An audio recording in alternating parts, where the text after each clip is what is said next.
Okay, Lipod, babalik tayo dito sa ating palatuntunan sa ugnayan sa himpapawid. At bago po natin ipakilala ang ating panauhin ngayong gabi, ay babasahin mo muna natin ang konteksto itong ating Ang konteksto ng ating tema. Noong Enero 22, 1987, nagprotesta at nagmarcha patungong Mindiola ang mga magsasaka kasama ang iba pang sektor sa ating lipunan upang manawagan para sa tunay na reforma sa lupa. Isang pangako sa kampanya ng yumaong Pangulong Cory Aquino na pumalit sa napatalsik na diktador na si Ferdinand Marcos. Ang mga magsasaka sa kanayunan ay nanatiling walang lupa. Siyam sa bawat 10 magsasaka na nagbubungkal ng lupa ay hindi nila pag-aari dahil wala silang sariling lupang binubungkal. Ang mga magsasaka ay alipin ng mga malalaking Panginoong may lupa at agribusiness na nagtatrabaho sa kanila sa napakababang sahod na esensyal na nagkukulong sa kanila sa isang siklo ng kahirapan. Ang CARP tulad ng lahat ng mga nakaraang programa sa reformang agraryo ay kabiguan ang taglay para sa mga magsasaka.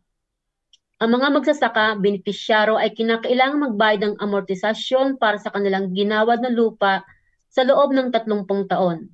Ang pagkabigong magbayad para sa 3 magkakasunod na taon ay magre-resulta sa pagkawala ng award ng sertipiko ng lupa.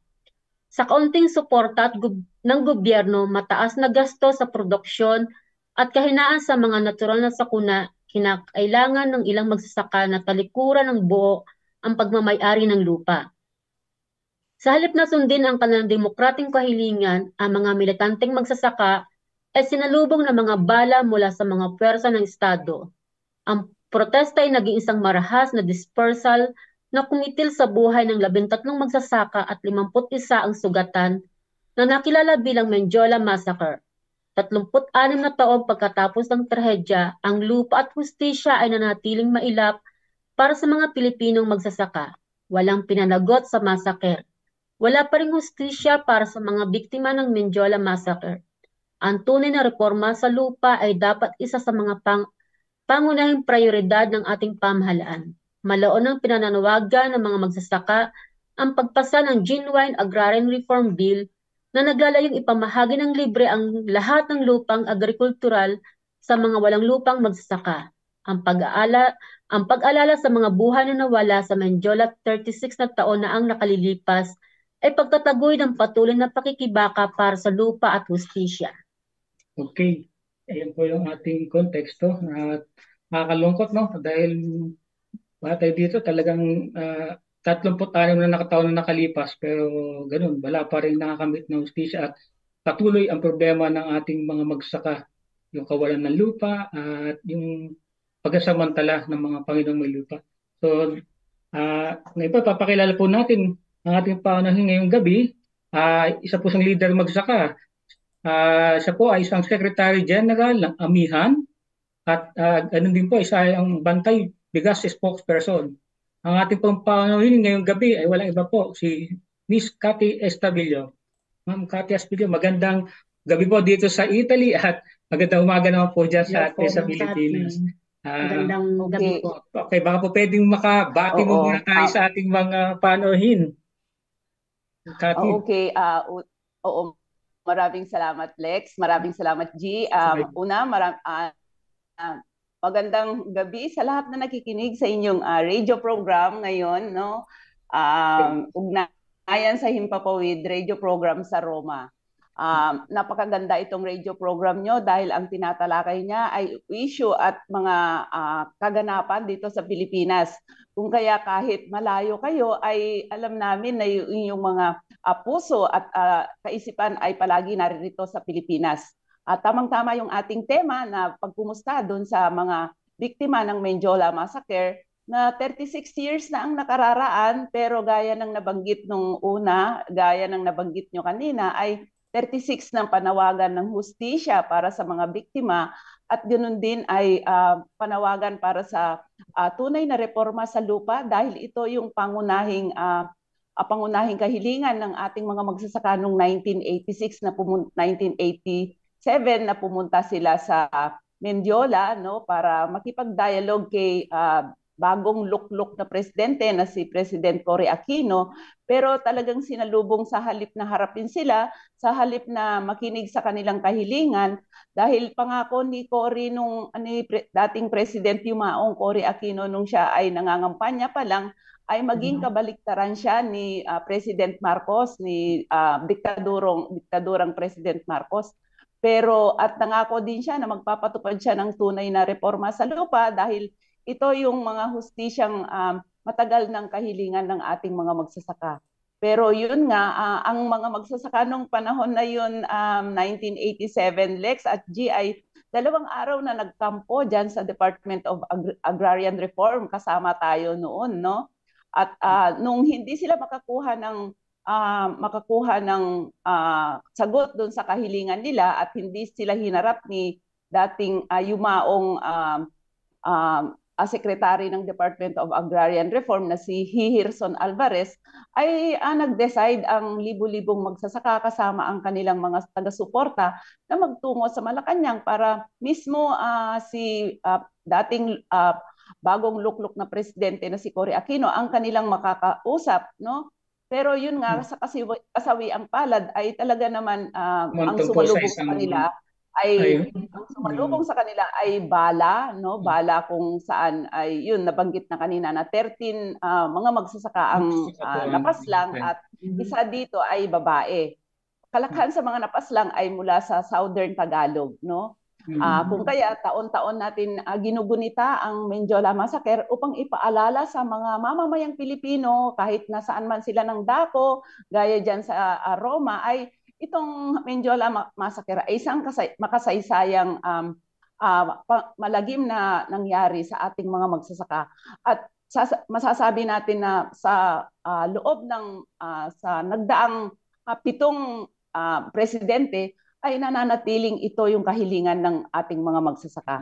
Nananatiling lupa para sa mga magsasaka, resolbahin ang krisis sa ating usapin sa pagkain sa pamamagitan ng tunay na reforma sa lupa at kasabay niyan ay mga support services sa ating mga magsasaka.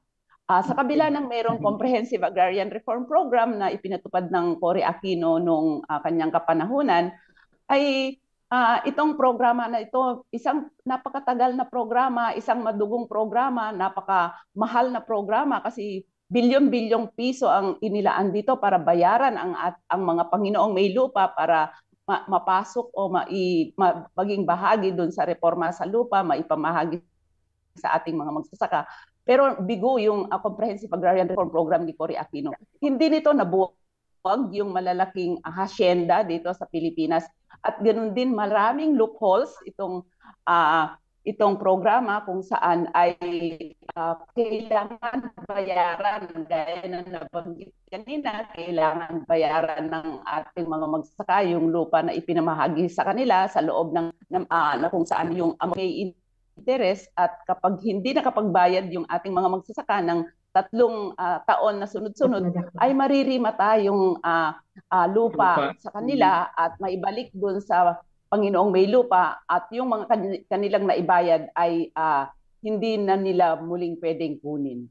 Hindi maibabalik. Salamat po sa pagkapaliwanag, Ma'am Cathy. Meron po tayong mixing video para po makatulong din para doon sa pagpapaalala sa Menjola Massacre. So panoorin po muna natin bago po natin tuloy ang ating pong talakayan. Pasalubungan natin ang mainit na palakpakan ang paparating na ilusang magbubukid ng Pilipinas.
Pare, tayo! Tayo!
Bawat butil ng palay ay butil ng pawis ng bawat talipin, ating magbubukid. Okay, yun po ang ating nasabaybayan po natin yung pangyayari ng Menjola Massacre. Siguro doon po sa iba pang hindi inabot dahil 1987 pa po yan. O, siguro noon mga bata pa tayo. Yan, makikita po natin kung paano po yung marahas na nangyari. Kita niyo po talaga na nakatutok talaga yung yung Kumbaga, baril sa mga magsaka. Nang hawak lang naman ay mga placards at saka yung panawagan ng mga magsasaka na lupa para sa mga magsasaka, pero ang ibinigay ng gobyernong Cory Aquino ay pandarahas po. Ayan po yung ating natunghayan ngayong gabi. At siguro naman po pwede niyong balikan yung kasaysayan ng Pilipinas nung mga panahon ng ano. Okay, sige po, para po pagpapatuloy tayo po yung mag-umpisa ng ating guest. Ay. Wala lang Ay. sa linya. Okay, tuloy muna kayo. okay, yun. Okay, sige po. Yun nga po Mamaya yung po balikan po natin yung ating panahon. Okay, sige. Kung makikita niyo po yung mga pinanood na video kanina, yung po yung mga kaganapan ng panahon noong 1987 na sa ano ng mga magsasaka na kunin yung mga pinangako ni Cory Aquino nung nangangampanya pa siya ng libreng lupa para sa magsasaka. Nung maupo po si Cory Aquino, sinisingil na po ng taong bayan yung ipinangako po sa kanila ng mga magsasaka. Ngayon po, imbis na lupa yung ibigay ng nangako, ang ibinigay po ay pandarahas. Nagbalik na po si Ma'am Cathy. Nawala na Ma'am Cathy, nawala po kayo. Oo nga, nalaglag. Kala ko po mas basado kayong na doon sa na-touch kayo doon sa sa napanood natin kasi ako pagka napapanood ko yan, matagal ko na po napanood yung video na yan. Hanggang ngayon parang tumatagos pa sa yung kumbaga sa ating puso talaga yung ginawa na halos kitang-kita nyo na minamassacre talaga yung mga magsaka na ang hingi lang naman ay nananawagan lang ng lupa. Hindi naman lang gugulo, matahimik na nagpo-protesta pero pinagbabaril po sila. So, Oo, tama ka, Lex. Tama ka, Lex. Actually, yung nangyari ng Menjola Massacre ay talagang kailanman hindi namin makakalimutan, no? Na talagang nakasaksi doon sa massacre. At masasabi natin, Lex, na itong gobyerno sa nagdaang 7 gobyerno ay talagang hanggang ngayon ay masasabi natin na nananatili kung hindi man si Cory Aquino yung gobyerno ngayon ay nananatili na ang kanilang legasiya sa ating mga magbubukid ay dahasin paggamit ng systematic na violence sa hanay ng ating mga magsasaka, talagang patahimikin, gusto nilang patahimikin. Nandyan yung iba't ibang klase ng karahasan na ginagawa nila sa ating mga magsasaka para lang talagang mapahinto kung gusto nilang pahintuin yung nag-aalab na damdamin ng ating mga magsasaka doon sa patuloy na pagkikipaglaban para sa tunay na reforma sa lupa at nananawagan ng hustisya sa lahat ng biktima ng mga karapatang pantao. At katunayan, Lex at GI sa nagdaang mga taon, lalong-lalo na sa panahon ni President Duterte, ay umabot ng 336 na mga magsasaka ang pinatay. Lahat ng mga pinatay na yan ay mga leader magsasaka, mga organisador, mga membro ng mga organisasyon na ang tanging kasalanan nila, kung kasalanan ba ito, ay talagang ipaglaban yung karapatan ng ating mga magsasaka sa kanilang lupang sinasaka at manawagan ng pagpapababa ng presyo ng mga pangunahing bilihin, itaas ang presyo ng kanilang produkto kagaya ng palay, ng bigas, ipagbabawal laban sa land use conversion, laban sa mining at saka sa mga reclamation sa ating mga karagatan, na ito yung talagang dahilan kung bakit tumitindi yung kahirapan, kagutuman sa ating bayan. Ngayon ay, sabi ko nga kanina, ay sa ilalim ni Duterte ay umabot ng 336 human rights victims, no, pagpatay kahit mga kababaihan. At diyan sa 336 na yan, Lex at GI, 42 ang kababaihan na pinatay. Mga nanay na talagang mga membro at aktibong membro ng ating organisasyon. Ito yung AMIHAN, yung National Federation of Peasant Women.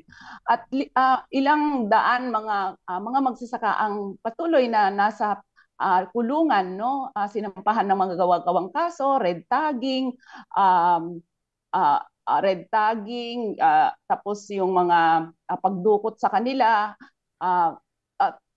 62 ang mga kababaihan na nasa iba't ibang kulungan ng ating bansa. So ito pa rin, kahit hindi na siya Mendiola Massacre, nagpatuloy yung karahasan, nagpatuloy yung panggigipit ng gobyerno sa mga magsasaka na talagang nilalabanan nila yung iba't ibang proyekto ng gobyerno na nagpapalayas sa kanila sa kanilang kabuhayan, no? At ito nga talagang pagbungad ng gobyernong Marcos ay nakita natin na kung paano talaga sumirit ang presyo ng mga pangunahing bilhin. Nabanggit nyo kanina yung presyo ng sibuyas. Nasa buong kasaysayan ng Pilipinas ay hindi ganun klase yung ganun kalaki yung presyo ng sibuyas. Sabi nga namin, mas mahal pa yung presyo ng sibuyas kaysa dun sa minimum wage ng ating mga magsasaka. Mas mahal pa yung sibuyas kaysa dun sa presyo ng karne at ng mga ng baka, no? Kaya dito mo makikita, at kahit DA Secretary si PBBM o si Marcos ay wala talaga siyang nagawa. Ang kanyang ginagawa ngayon ay wala siyang long-term solution dun sa problema ng mamamayang Pilipino na talagang napakataas na presyo ng pangunahing bilihin. Yung inflation rate dito sa Pilipinas ay 8.1. Ganun kabilis yung pagtaas ng presyo ng mga pangunahing bilihin. At ito yung mga pagkain, no? Tumataas ang presyo ng mga pagkain. At ang solusyon na ginagawa ng gobyerno ay mag-import ng mag-import. Kaya talagang tinututulan natin ito dahil yung pag-import ng todo-todo ng ating mga pangunahing pangangailangan sa pagkain ay displacement o pagpatay sa ating lokal na industriya ng pagkain, no? Imagine mo, kahit isda ini-import ng Pilipinas, kahit asin na ang bansa natin ay pulo-pulo, no? Pulo-pulo nag-i-import tayo, no? So ganun. Nakalungkot nga po yung balita na yan. Oo, tuloy-tuloy ang paglaban ng ating mga magsasaka. Tuloy-tuloy kami kahit hinaharas kaming mga organisador, mga kinukulong yung ating mga leader, ay talagang kailangan talaga magkaisa ang ating mga mamamayang Pilipino para itulak, igiit sa gobyerno na magbalangkas siya ng long-term solution para dun sa usapin sa reforma sa lupa, no? Usapin sa mga suportang serbisyo ng ating mga magsasaka, usapin ng support subsidy sa ating mga magsasaka, ayuda, dahil hindi na talaga kaya ng ating mga magsasaka yung tuloy-tuloy na pagtaas ng kanilang mga pangangailangan sa pagsasaka na baon na sila sa utang. Okay po, ma'am. Bilang po sa pag-alala po ng ating Mendiola Massacre, pwede po ba maaari niyo po bang mailahad o maibahagi ang inyong mga naging karanasan ng panahon Sa Mindoro Sa Massacre. Mindoro Mindoro Massacre. Massacre. Opo. Oo, G. Alex, nung panahon na yan ay 25 years old ako. Nabubukingin. 25 years old ako at tama. Nasa isang support group ako ng Cagayan. Support group dito sa Manila. Ang ginagawa namin ay naghahanda ng pagkain ng mga dumalong mga magsasaka mula sa Cagayan. Naghahanda ng mga ang tawag mo doon, matitirahan nila, no? At higit sa lahat ay nag-mobilize na nanawagan din sa mga estudyante na taga Cagayan na maging sumuporta sa pamamagitan ng pagsama nila doon sa kilos protesta ng ating mga magsasaka. So nung panahon na yan ay wala ako doon sa talagang bulto dahil naiwan kami dito sa DAR para ayusin yung mga gamit na iniwan, mga lutuan na ginamit sa 2 araw na picket o program dyan sa harap ng Department of Agriculture. So habang nag-aayos kami ng mga gamit, nag-iimpake, ay talaga naman nagluluto na para isunod sa kanila para may tanghalian sila.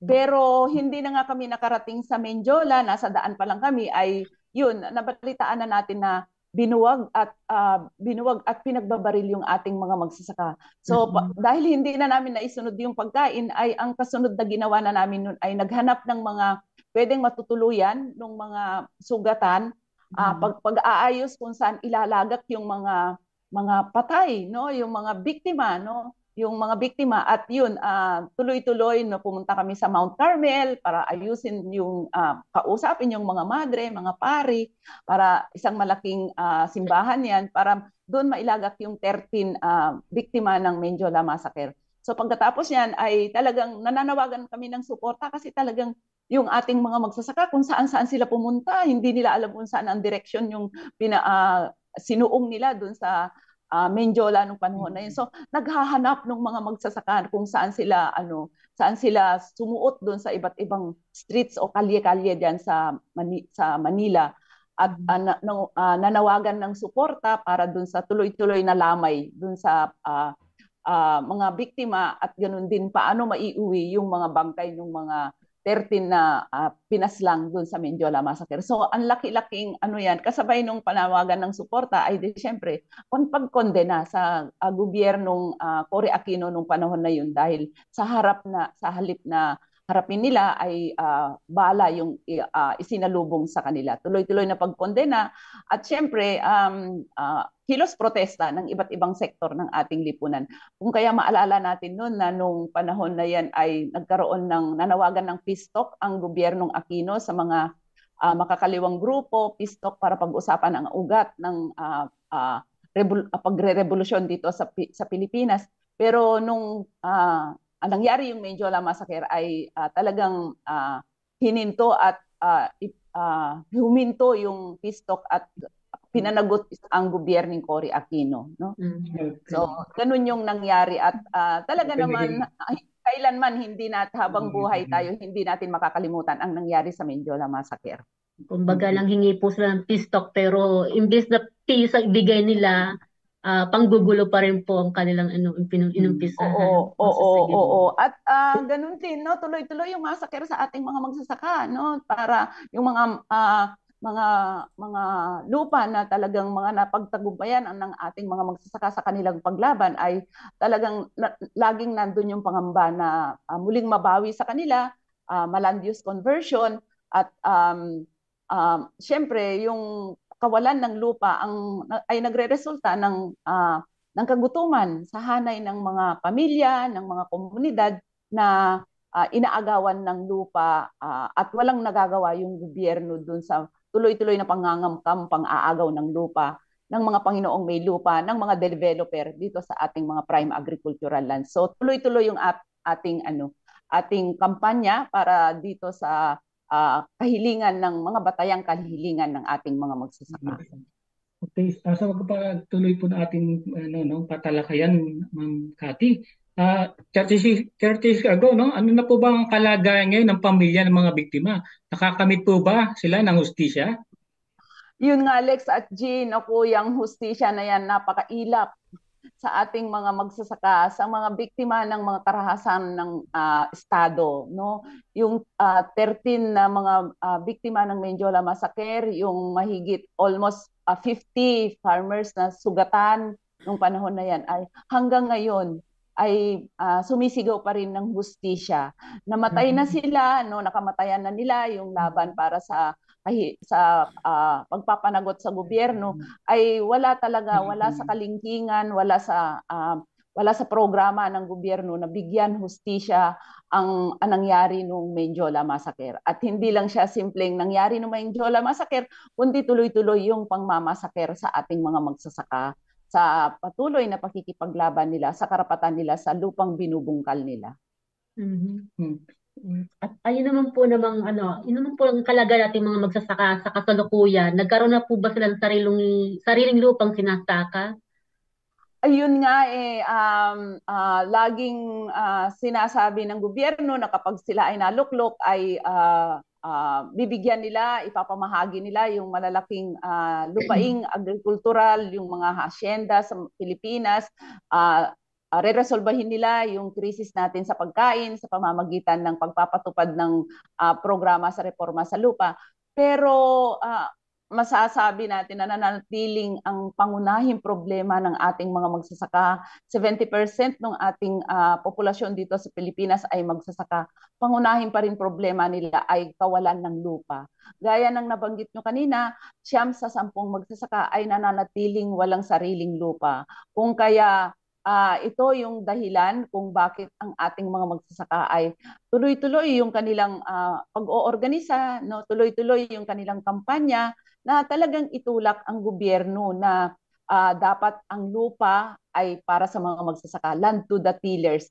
At sa pamamagitan lang ng pamamahagi ng libreng lupa sa ating mga magsasaka, pamamagitan ng serbisyo, mga post-harvest facilities sa ating mga magsasaka, subsidyo sa ating mga magsasaka, at pagtalikod ng gobyerno sa mga neoliberal policies katulad ng RA 11203 o yung Rice Liberalization Law, makakamit yung kasapatan at kasiguraduhan ng pagkain ng mamamayang Pilipino. At pag nangyari yan, ay tiyak yung ating mga kababayan dyan sa Roma, sa iba't ibang panig ng mundo ay babalik na sila dito sa Pilipinas para makapiling ang kanilang mga pamilya, no? Dahil nandun na yung kung mangyayari yun ay tiyak yung uunlad yung kabuhayan ng ating mga magsasaka, yung mga mamamayan sa kanayunan. Pero hindi kabaliktaran lahat ng ginagawa ng mga nagdaang gobyerno at ng kasalukuyang gobyerno. Kabaliktaran doon sa mga kahilingan ng ating mga magsasaka. So ibig sabihin niyo po, Ma'am Cathy, diretso tayo. Wala po talagang ginawa yung ating pamahalaan para tulungan ang ating magsaka. Sa halip ay pinahigpit pa ang mga batas. Kasi dito po sa nakikita namin sa ibang bansa, dito po ay nakikita namin medyo napaunlad nila yung sakahan dahil may suporta yung gobyerno, no? Pinapagamit po sila ng mga makabagong makinarya at yun, yung may suporta talaga. So sa atin talaga ay hanggang ngayon, sa halip na ipamahagi yung lupa ay hinahirapan pa. So talaga pong Imbis na suportahan. suportahan. So bago tayo magpatuloy, mamaya po, no, mamaya bago magbigay sa atin ng mensahe si Ma'am Cathy, ay meron po tayong mga kasama na ating ka-telecaster mamaya para po mag-alay sa atin ng tula. Mamaya, di ba? Mamaya po natin sa At saka, pwede na po ba tayong meron po ditong may tanong sa online. isang online poll na Sa ating viewers po. mula po sa isang viewers. Ma'am Kat, ano po ang naging action ni dating President Aquino noon? Okay, yung action ni dating President Aquino nung panahon na yun ay talaga naman yung ating mga magsasaka, no, yung ang naging action niya actually noon yung pagbalangkas ng Comprehensive Agrarian Reform Program, yung CARP, no. Napilitan siyang magbalangkas ng programa sa lupa para ipakita niya sa mga magsasaka na yung kanyang pangako, hindi bigo yung Mendiola Massacre dahil ito na nga, mayroon na magbabalangkas na ako ng isang programa na komprehensibo daw na lahat ng mga agricultural lands ay ipapaloob niya sa programa para maipamahagi sa ating mga magsasaka. Pero yun nga, no, mayroon ngang programa na CARP o Comprehensive Agrarian Reform Program o RA 5567. Pero ang nagbalangkas dito, Lex at G, ay mga Panginoong may lupa dyan sa Kongreso at saka Senado. Kung kaya kahit nandyan yung programa, ginawa nila ng paraan kung paano talaga hindi talaga maipamahagi sa ating mga magsasaka. Dahil ang dami-daming loopholes, no? Yung loopholes, isang loopholes diyan, gaya na nabanggit nyo kanina, yung babayaran ng ating mga magsasaka. Meron amortization, meron yearly amortization na babayaran ng ating mga magsasaka para mabigyan siya ng Certificate of Land Ownership Award. So 30 years na babayaran ng magsasaka, no? At yung amortization na yan ay itinatakda batay doon sa kalidad, produktibong kung ano ba yung klase ng lupa, kung produktibo ba yan, irrigated ba yan, mataas ang presyo nito. At yung presyo na yan ay tinatakda at babayaran ng mga magsasaka sa land bank. So dahil sa walang suporta ang ating ng gobyerno, no, walang mga post-harvest facilities, walang mga farm to market road, walang ayuda, hindi libre ang napakataas na presyo ng mga farm inputs gaya ng fertilizer, ng renta sa makina, ay talagang hindi kalakhan doon sa mga beneficiary ay hindi nakabayad dahil palaging lugi yung kanilang pag-ani, no?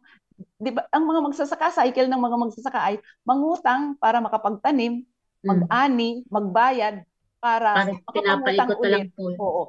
Cycle yung gano'n sa ating mga magsasaka. Kung kaya marami sa ating mga magsasaka ang hindi nakapagbayad doon sa amortisasyon, kung kaya nabawi yung kanilang mga lupa. No? Tapos isang dagdag po yung kalamidad.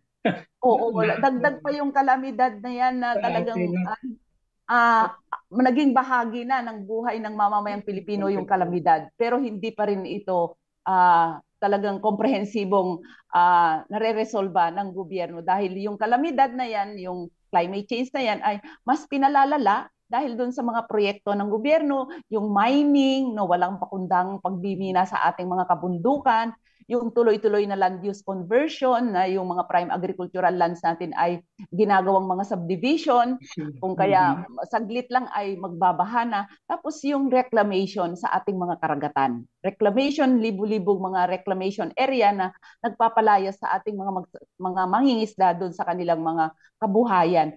So, yung masasabi nga natin na kahit nagpatupad ng pinakamatagal na implementasyon ng reforma sa lupa sa ating bansa, yung CARP, ay talagang mas binawi pa nito yung mga lupain ng ating mga magsasaka dahil doon sa pagbabayad ng amortization at saka yung meron policy yung gobyerno na ang mga LGUs ngayon ay meron silang karapatan na mag-reclassify ng mga lupain sa kanilang nasasakupan.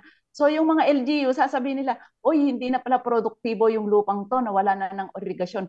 Kaya papalitang gamit na nito. Tatayuan natin ito ng mga malls, no? Lalagyan na natin ito ng mga subdivision.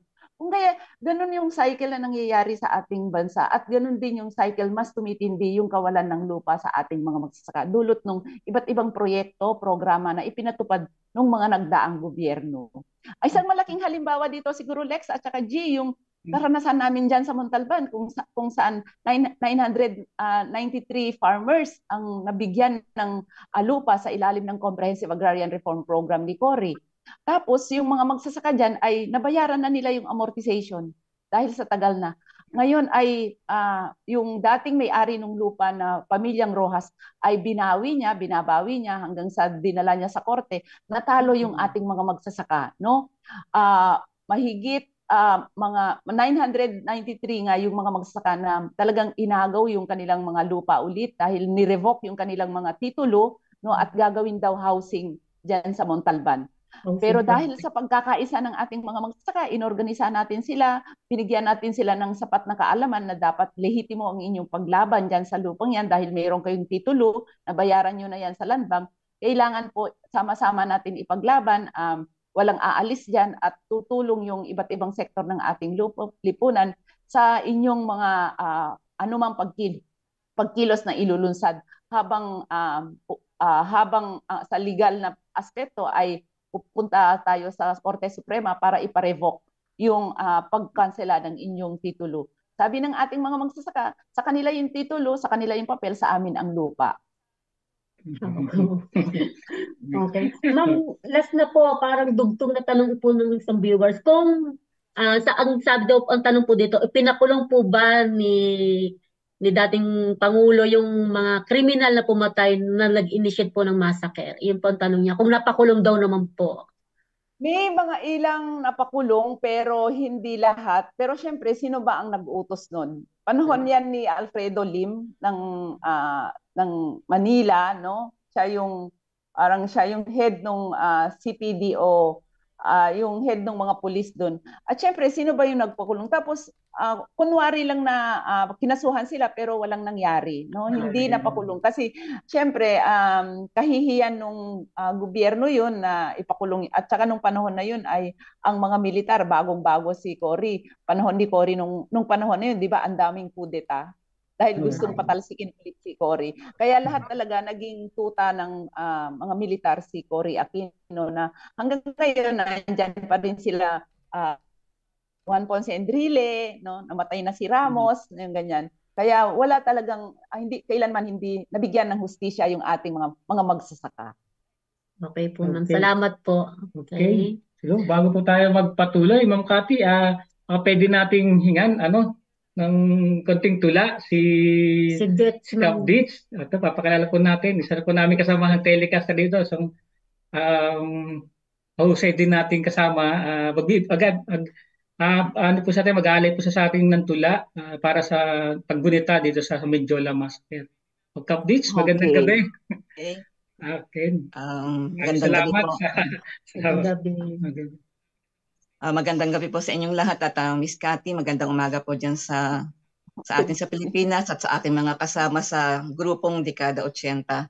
At ang tatlo pong tulang ito ay isinulat ng aking kasamang si Eman Labao. Dati rin siyang OFW at seafarer at noon ay isang kabataan estudyante na kasama sa Mindiola Massacre at isa siyang survivor. Tatlo po yung maiiksing tulang ito na inihandog niya sa kanyang mga kasama at sa kasama ring namatay noon. Ang una ay Mindiola Massacre ayon sa kasaysayan. Kasama ko ang mga magbubukid ng talaktakin ng Mindiola. Kasama ko ang mga magbubukid sa nag-aalimpoyong sigaw para sa reformang agraryo. Kasama ko ang mga magbubukid sa umangalingaw-ngaw na himutok, sagot ng palasyo ang umaalingaw-ngaw na putok. Saksi ko ng hambalusin ng isang traffic light. Sumigid sa mata't ilong ang hapdi ng tirgas. Ang nawarak na abuhing korduroy, isindigaw ko sa galit habang mabilis na tumakbo sa gilid ng mga tindahan at restoran. Pasista na ang rehimeng Aquino, ayon sa kasaysayan. Kasama ko sa madugong lakbayan, mga minasaker na anak ng bayan. Ang ikalawan naman po niyang tula ay ukol sa agraryo. Multo ng lupa. Hinahabol hanggang sa hukay ni kamatayan ang katahimikan ni Ama. Nagmumulto ang mga gahaman sa kapiranggot na kaunlaran. Nauungkat sa mga lumang kasulatan ang sabwatan ng kasakiman. Kahanga-hanga na lumaban ang isang anak ng bukid. Hindi alintana ang banta ng balakid. Isinakdal ang babaeng kaulayaw ng diktadoryang halimaw. Panginoong lumalamon ng lupa at kakutsabang nanunungkulan. May mga tinig akong nadidinig sa siwang na lupang binubungkal. Mga yabag sa kahabaan ng Taft at Mindiola. Na naghoy ang mga sigaw sa katarungang marahas na inaagaw. Ang ikatlo po naman niyang tula ay inihandog niya kay Kadaning Ramos. Dating tinig kay Kadaning Ramos. Ang mga sigaw na umaalingaw-ngaw ay mga dati nang isinisigaw. Ang pamilyar na tinig na aking nadidinig ay ang mga dati ng tinig. Wala nga sila sa Taft na kalsada, nasa daang Mindiola. Sila ang mga nagtatalakayan ng pamumunla. Sa araw na si Danjun ay inihandog na mabuting binhi para sa kinabukasan. Para sa 30 taong gunita ng lakbayan ng magsasaka at Taft Avenue Massacre. Eman Labao ng Bulacan. Yun po. Si Danjun po yung Wow. isa sa kabataang estudyante Oo, na isa. namatay noon. Pinatay Yun din, yung oo. Oo. Galing naman, Dits. Ang Galing. ganda-ganda Maraming ng mga salamat, Kaptis. mga tula. salamat din kay Eman Labo at Talino, nagbigyan na Kaptis. tayo ng Salamat po magkaroon ng tula. kay Sir Eman. Magandang Oo. gabi po at magandang Sa, araw. Galing. Ganda. salamat. Talagang nakakaano pa rin Hindi yung pa ako. damdam. Oo, nakakaano ng damdamin, Kaptis. Talagang Hindi, makapagbagdamdamin. alam nyo, ano lang to, trivia lang. Nung panahon na yon, nung January 22, 1987, ano na ako noon, graduating na ba ako noon? Parang parang graduating na. Yung mga kasama namin na aktivista, nakapunta sila sa Mindiola. Pero kami naiwan dahil nagkataon kasi na meron kaming parang exam, third grading na ba yun? Parang ganun kaya hindi ako nakasama. Pero nung magbalikan na yung mga kasama ko, nag-iiyakan na. Kaya alam na namin yung nangyari doon sa massacre na yun. Ganun nga, Dits. Oo. Nakakalungkot nga talagang. Tapos ngayon, hanggang ngayon, wala pang nakakamit Hustisya. na Wala pa rin hustisya. justisya. So, may mga pahabol pa pong Salamat tanong. po. Salamat, Okay. Kapdit. Salamat. Sige. Ma'am Cathy, meron pa pong pahabol mula po dito Sige sa lang, ating Dits, viewers, ano. no? Ano po ba ang Oo. posisyon ng amihan ukol sa Kadiwa program ng kasalukuyang gobyerno? Okay, oo, tama-tama, Lex at Jean, no, doon sa nagtanong. Actually, yung Kadiwa ay, nung panahon na yun ay ginawang Kadiwa para sa Pasko. Ibig sabihin, nung December yan ni-launch ng gobyerno.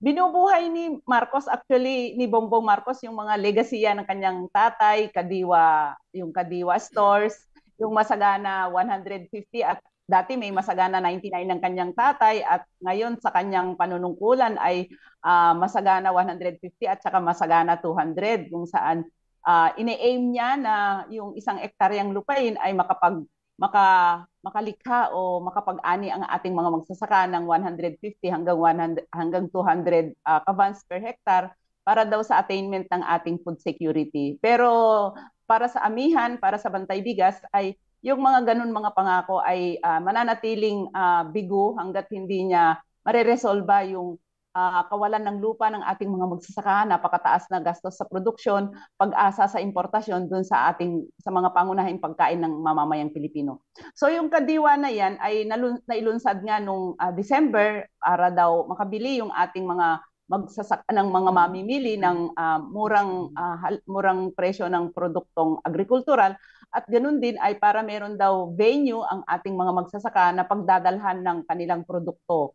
So, nangako siya na dun sa Kadiwa Center ay magkakaroon ng 25 pesos per kilo ng bigas.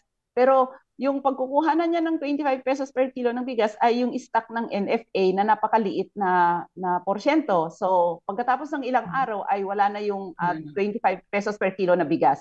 Pangalawa, yung Kadiwa Center ay tama na kahit paano mas mababa yung presyo kaysa doon sa palengke. Pero sa ilang lugar lang dito sa Pilipinas, no, ilang lugar lang dito sa cities, wala sa mga thickly populated areas. Sabi nga namin maganda yung hangarin niya para sa Kadiwa, dapat ilapit niya sa mga komunidad ng mamamayang Pilipino. Dapat ilapit niya pa rin sa mga palengke dahil doon talaga yung puntahan ng mga tao. At higit sa lahat, para may mailaman doon sa Kadiwa na sinasabi niya, dapat tulungan yung ating mga magsasaka, mga food producers, mga magsasaka natin na paunlarin yung kanilang pagsasaka, paunlarin yung kanilang ani sa pamamagitan ng mga support services o harvest facilities, ayuda at ganun din yung 15,000 support subsidy sa mga magsasaka. Nang sa ganun ay meron maitanim, makapagtanim yung ating mga magsasaka at may madala doon sa Kadiwa. Hindi yung ang mga nagdadala doon ay yung mga mayayamang mga magsasaka na meron mga sasakyan, no? Mga sasakyan. Hindi yung mga traders ang nagdadala doon na nagpatong na ng malaking presyo doon sa produktong pagkain. So, dapat komprehensibo niyan tignan. Maganda ang layunin ng Kadiwa, pero sabi natin ay dalhin niya sa malapit sa mga komunidad, dalhin niya sa palengke para mas marami ang kanyang marami ang makakapamili marami ang Malawak po makakapamili. maabot. Malawak ang maaabot ng mababang presyo at higit sa lahat ay tulong pa rin sa ating mga magsasaka na tanging sa pagpapaunlad dun sa kanilang mga mga tanim, no? At dapat gobyerno mismo ang pupunta sa mga magsasaka para bilhin yung kanilang produkto sa makatarungang presyo at dadalhin niya sa palengke at saka sa kadiwa sa mga sa pamamagitan ng support price, no, support price para talagang mura yung mabibili ng malawak na bilang ng mamamayang Pilipino. At hindi lang dapat dito sa Maynila, dapat sa buong ikakalat yan sa iba't ibang probinsya, iba't ibang bayan. Dahil talagang naghihingalo, talagang sumisigaw na yung mga kababayan natin na nananawagan ng kontrolin ang presyo ng mga pangunahing bilihin. Ibaba ang presyo ng mga pangunahing bilihin. Given na nagtataasan na lahat ang bayad sa utilidad, bayad sa transportasyon, no? At higit sa lahat ay kontrolin yung presyo ng mga traders, mga millers dun sa pagbebenta sa kanilang sa produkto diyan sa palengke. Dapat ilagay ng gobyerno sa kamay niya yung mga responsibilidad niya sa pamamagitan ng mga suportang serbisyo at support price at ganun din yung pagkontrol sa tumataas na presyo ng mga bilihin. Okay, halos yun na po yung magiging katanungan natin, ano? Kasi nabanggit niyo po na sa kasalukuyan at saka sa kasalukuyan at nakaraang administrasyon nagpapatuloy pagigipit at pagsamantala sa magsasaka. Ang tatanong po sa natin kung ano po ba ang tingin niyo solusyon, no? Para matigil na ito mga pagigipit at pagsamantala sa magsasaka, at paano din po naman kaming mga OFW makatulong din sa ating mga magsasaka. Okay, maraming salamat Lex at G dyan sa tanong na yan. Napakahalagang tanong, no? Solusyon pa rin ang panawagan ng ating mga magsasaka ay yung pagpapatupad ng tunay na reforma sa lupa. Sabi nga namin, land to the tillers, food security sa pamamagitan ng pagsasabatas ng Rice Industry Development Act, pagbabasura sa rice liberalization law na talagang dagok ito sa ating mga magsasaka at sa ating mga consumers. Nagpatuloy yung napakataas na presyo ng pangunahing bilhin, lalong-lalo na ng bigas. Kung kaya yan yung matinding panawagan natin ngayong anniversary ng Menjola Massacre, no? At sa linggo ay magkakaroon ng misa diyan sa Menjola, magtitirik ng kandila yung ating mga magsasaka para gunitain yung Menjola Massacre kasabay ng panawagan ng pagpapatupad ng tunay na reforma sa lupa at pagbabasura sa Rice Industry Development Act. Ganun din yung para masagot yung ugat ng krisis sa ating bansa ay ituloy yung peace talk, no? Ituloy yung peace talk, mag-usap, ugatin kung bakit meron mga lumalaban sa gobyerno. Hindi yung paghuhuliin nila yung mga leader, mga organisasyon, yung mga aktivista, no, ginawang terorista, kung kaya lahat na sa tingin ng gobyerno na sa tingin ng gobyerno na nagpapahayag ng kanilang mga opinion, nagpapahayag ng katotohanan ay terorista na. So nananawagan ang mga magsasaka na ibalik o bumalik sa peace talk, mag-usap para resolbahin yung krisis na matagal ng krisis sa ating bansa, no? So yung magagawa ng mga OFW, no, napakalaking bagay yung mga ganitong diskusyon, no, diskusyon kung saan pinag-uusapan talaga natin yung mga problema ng mamamayang Pilipino at yung syempre yung kayo diyan ay nag-oorganisa din kayo para dun sa mga karapatan nyo bilang OFW kasabay ng mga pagpapahayag ng inyong mga suporta sa pakikibaka ng malawak na bilang ng mamamayang Pilipino at pagbigay din, pagkondena sa gobyerno sa kanyang mga aksyon na ginagawa sa mga magsasaka.